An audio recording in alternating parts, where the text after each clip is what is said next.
নিশিপুর নামে একটি গ্রাম ছিল। গ্রামের একটি পরিবার থাকতো। তো পরিবারে একটি ছেলে থাকতো। ছেলেটির নাম ছিল ভোলা।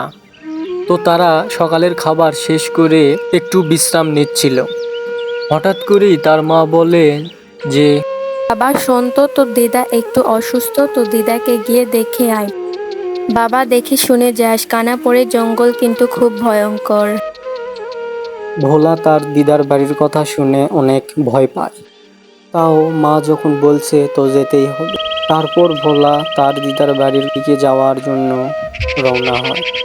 তারপর ভোলা মনে মনে ভাবে যে না যাওয়াই বুঝি ভালো ছিল। তো সে কোনো কিছু আর না ভেবে সে সোজা পথে হাঁটা ধরে। ভোলার বাড়ি থেকে প্রায় 7 মাইলের পথ তার দিদার বাড়ি। তো এতখানি রাস্তা তাকে হেঁটে হেঁটে যেতে হবে তার দিদার বাড়িতে। তার দিদার বাড়িতে যাওয়ার সময় কানাপুরের জঙ্গলের পথ দিয়ে যেতে হয়। তো আর কোনো রাস্তা নেই তার দিদার বাড়িতে যাওয়ার জন্য।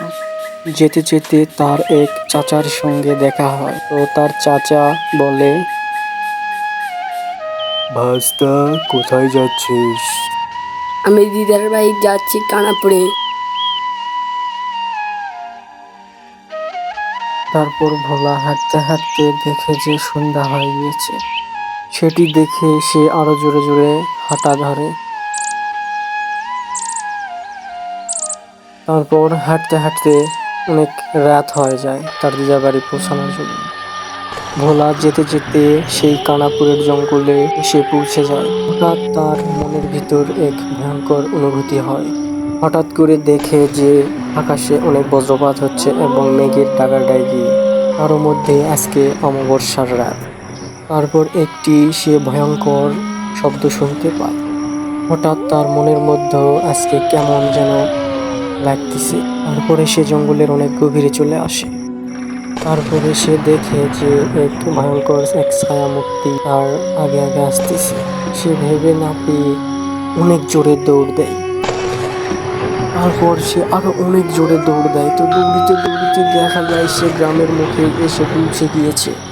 তারপর সে যত জোরে দৌড়ায় সে ছায়াটি তত জোরে তার পিছে আসে।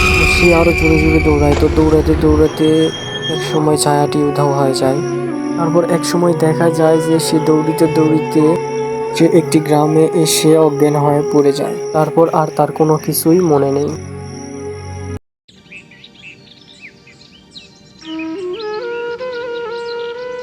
তারপর সকালে গ্রামবাসীরা পড়ে থাকতে দেখে ভোলাকে তার দিদার বাড়িতে নিয়ে আসে। ভোলা, ভোলা, ওঠ বাবা ওঠ, সকাল হয়ে গেছে ওঠ। ভোলা, তুই আসবি, আমাকে একটা কল দিবি না, আমি আগিয়ে নিয়ে আসতাম। কানাপুরের জঙ্গল অনেক ভয়ঙ্কর, তুই ওইখান দিয়ে আসলি কেন বলতো বাবা? আজ থেকে 20 বছর আগের কথা। রাতটি ছিল অমাবস্যার রাত। তো হঠাৎ করেই গ্রামবাসীরা অনেক চিৎকার শুনতে পায় ওই কানাপুরের জঙ্গল থেকে।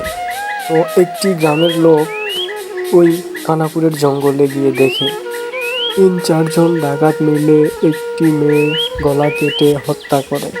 সেই থেকে ভূতের উপদ্রব শুরু হয়ে যায়। তারপর থেকে অমাবস্যা লাগলে গ্রামবাসীরা বাইরে বের হতে ভয় করে।